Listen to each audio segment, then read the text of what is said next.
الحمد لله حمدا موافيا لنعمه مكافيا لمزيده والصلاة والسلام على سيد الأنبياء والمرسلين أما بعد فأعوذ بالله من الشيطان الرجيم بسم الله الرحمن الرحيم واذكر في الكتاب إبراهيم إنه كان صديقا نبيا وقال تعالى في مقام آخر واذكر في الكتاب إسماعيل إنه كان صادق الوعد وكان رسولا نبيا صدق الله العظيم يا رب صل وسلم دائما أبدا على حبيبك خير الخلق كلهم يا رب صل وسلم دائما أبدا على حبيبك خير الخلق كلهم يا رب صل وسلم دائما أبدا على حبيبك خير الخلق كلهم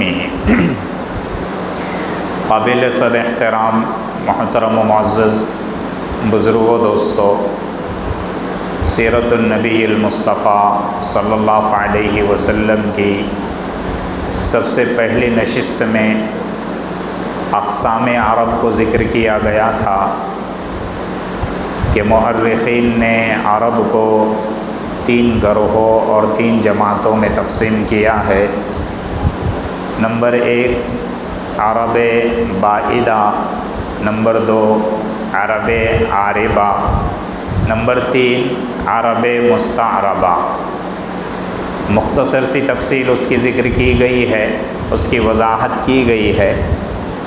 اب جو عرب مستعربہ ہے، اس کے جد امجد یا یہ کہ ان کے جو اصل باپ مانے جاتے ہیں، اسی طریقے سے ابو الانبیاء حضرت سیدنا ابراہیم علیہ السلام ہے۔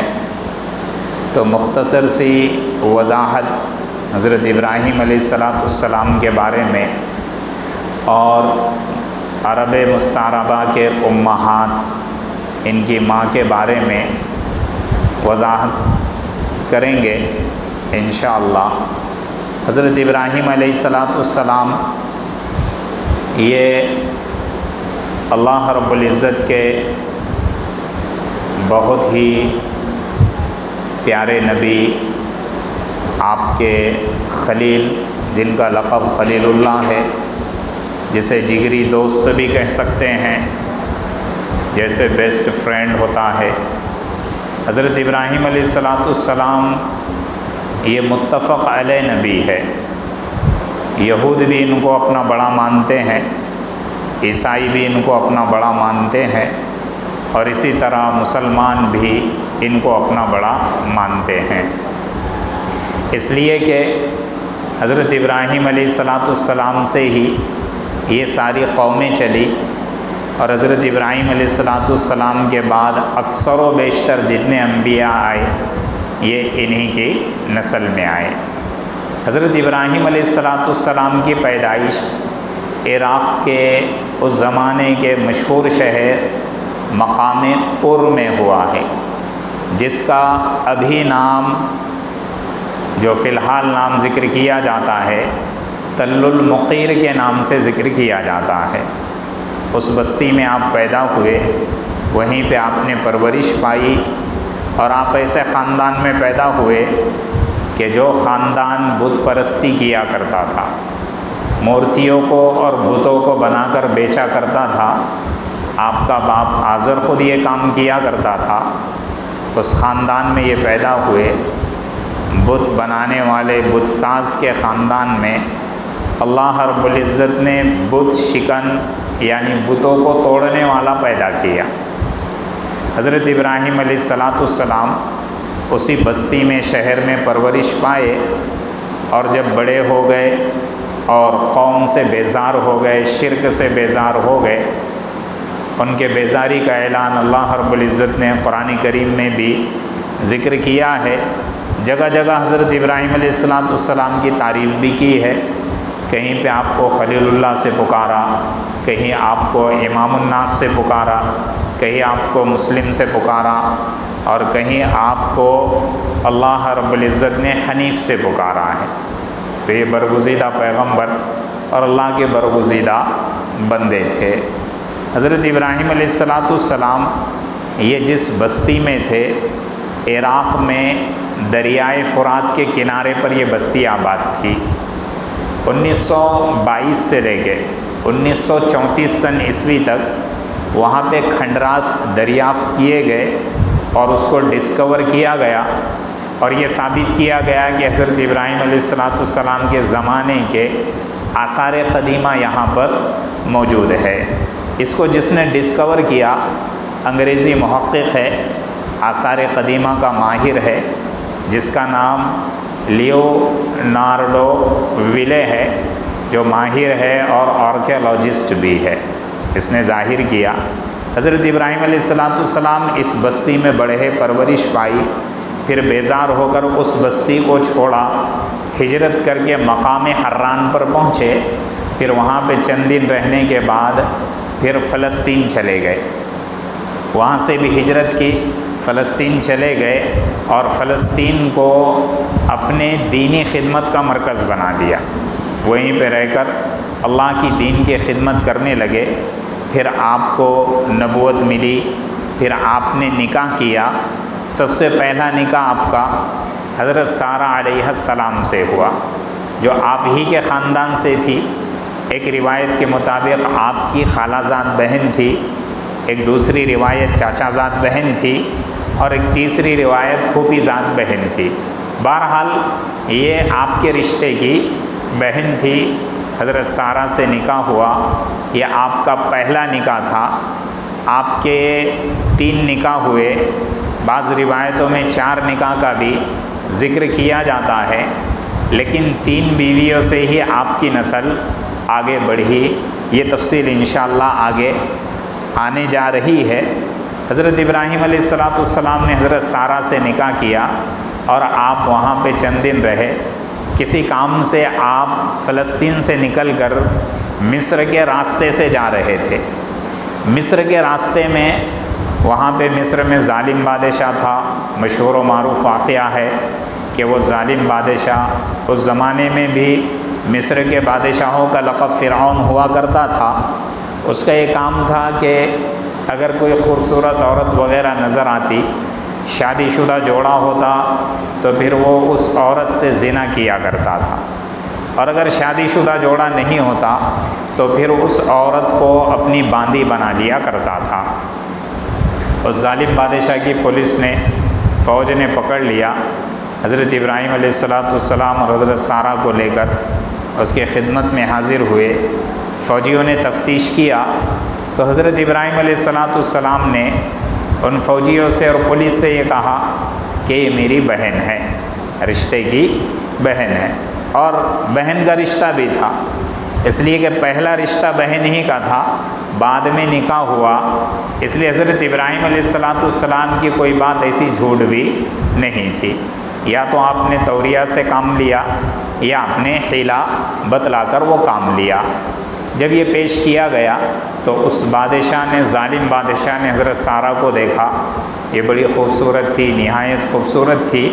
اب اس کی نیت ان پہ خراب ہو گئی، چنانچہ حضرت ابراہیم علیہ السلام کو یہ ایک الگ طرف رکھ دیا، ایک روم میں یا جیل خانے میں سمجھ لو، اور حضرت سارہ کو اپنے مخصوص روم میں بلا کر باندیوں کے ذریعے سے سجا دھجا کے رکھ دیا۔ ادھر حضرت ابراہیم دعا کر رہے ہیں، ادھر حضرت سارہ دعا کر رہی ہے۔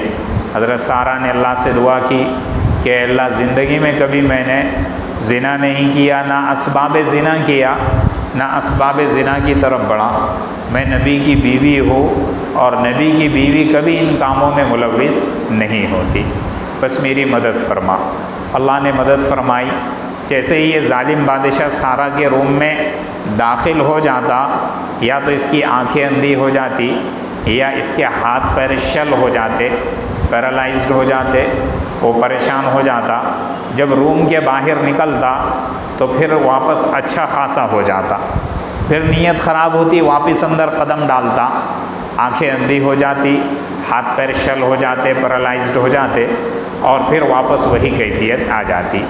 نیت کو سدھار دیتا، واپس روم کے باہر آ جاتا، اچھا ہو جاتا، پھر وہ واپس اندر جاتا۔ 3 مرتبہ ایسا کرنے کے بعد یہ ظالم بادشاہ سمجھ گیا کہ سارا یہ اللہ کی نیک بندی ہے، یہ کوئی معمولی بندی نہیں ہے، اور حضرت ابراہیم اس کے شوہر بھی یہ اللہ کے خاص بندے لگ رہے ہیں، یہ بھی کوئی معمولی نہیں ہے۔ چنانچہ اس نے توبہ کر لی اس کام سے، حضرت سارہ کو چھوڑ دیا، دونوں کو بلایا، حضرت سارہ اور حضرت ابراہیم کو۔ حضرت ابراہیم نے وضاحت کر دی کہ میری بیوی بھی ہے، پہلے رشتے میں بہن تھی، اب یہ میری بیوی بھی ہے۔ تو پھر اس نے جو اس زمانے کا ظالم بادشاہ تھا، اسے مصر کا یا تو فرعون کہہ لے اس زمانے کا، یا ظالم بادشاہ کہہ لو، اس نے پھر حضرت سارہ کو اپنے پاس سے ایک باندی گفٹ دی۔ اب باندی گفٹ دی یا پھر اپنی بیٹی دے دی، اس میں اختلاف ہے۔ ایک روایت تو یہ ہے کہ اس نے خود اپنی بیٹی حضرت سارہ کو دے دی، یا اپنی بیٹی کا نکاح حضرت ابراہیم سے کرا دیا، اپنی بیٹی کا نکاح حضرت ابراہیم سے کرا دیا۔ یہ حضرت ابراہیم کا دوسرا نکاح تھا۔ ایک تو یہ روایت۔ دوسری روایت یہ کہ حضرت حاجرہ یہ اس کی خوبصورت مصری اور قبطی باندیوں میں سے تھی، سب سے زیادہ خوبصورت تھی، وہ اس نے حضرت سارہ کو ہدیہ دے دی۔ تو دونوں روایتیں، جن لوگوں نے یہ کہا کہ وہ اس ظالم بادشاہ کی بیٹی تھی اور اس نے حضرت ابراہیم سے بطور نکاح کے کرنے کے وہ بیٹی گفٹ اور ہدیے میں دے دیا، نکاح کرا دیا، یہ اس وجہ سے کہتے ہیں کہ اس زمانے میں رسم و رواج یا طور طریق یہ تھا کہ اگر پہلے نکاح ہو چکا ہے اور اگر آدمی دوسرا نکاح کر لے تو آنے والی دوسری بیوی پہلے بیوی کی خادمہ اور لونڈی کہلائی جاتی تھی، پہلی بیوی کی خادمہ اور لونڈی کہلائی جاتی تھی۔ تو اس وجہ سے یہودی اور عیسائیوں نے ایک پوائنٹ پکڑ لیا۔ یہ کیوں پکڑا؟ حضرت حاجرہ کو باندی اور لونڈی ہی کہا، یہ اس لیے کہا کہ ان سے حضرت اسماعیل پیدا ہوئے اور حضرت اسماعیل سے اللہ کے رسول آئے۔ تو ثابت یہ کرانا چاہتے عیسائی اور یہودی کہ حضرت سارہ آزاد تھی، حضرت حاجرہ باندی تھی، لہذا حضرت سارہ کا مقام مرتبہ بڑا تھا، حضرت اسحاق جو ان کے بطن سے پیدا ہوئے ان کا مقام بھی بڑا ہے، اور بنی اسرائیل کا مقام بڑا ہے۔ تو اس لیے یہودی اور عیسائی اس طرح کہا کرتے تھے۔ بہرحال حضرت حاجرہ، حضرت سارہ اور حضرت ابراہیم علیہ السلام وہاں سے چل دیے۔ پھر حضرت سارہ کے بطن سے کوئی اولاد نہیں تھی، حضرت سارہ نے خود کہا کہ حضرت حاجرہ سے آپ نکاح کر لو۔ حضرت حاجرہ سے نکاح کیا گیا، یہ آپ کا دوسرا نکاح تھا، حضرت ابراہیم علیہ السلام کا یہ دوسرا نکاح تھا۔ پھر نکاح کرنے کے بعد حضرت اسماعیل علیہ السلام انہی کے بطن سے پیدا ہوئے۔ آپ نے تیسرا نکاح بھی کیا، حضرت سارہ کے انتقال کے بعد کیا، قطورہ نامی کنعانی عورت سے کیا گیا تھا۔ ایک روایت کے مطابق وہ آپ کی خادمہ تھی، یا یہ کہ وہ کنعانی قبیلے کی خوبصورت عورت تھی، اس سے نکاح کیا، لیکن حضرت سارہ کے انتقال کے بعد کیا۔ حضرت سارہ سے جو پیدا ہوئے، حضرت حاجرہ سے جو پیدا ہوئے اور قطورہ سے جو پیدا ہوئے، انشاءاللہ ان تینوں کی تفصیل آئندہ نشست میں آئے گی۔ سبحان اللہ و بحمدہ، سبحانک اللہم و بحمدک، اشہد ان لا الہ الا انت، استغفرک و اتوب الیک۔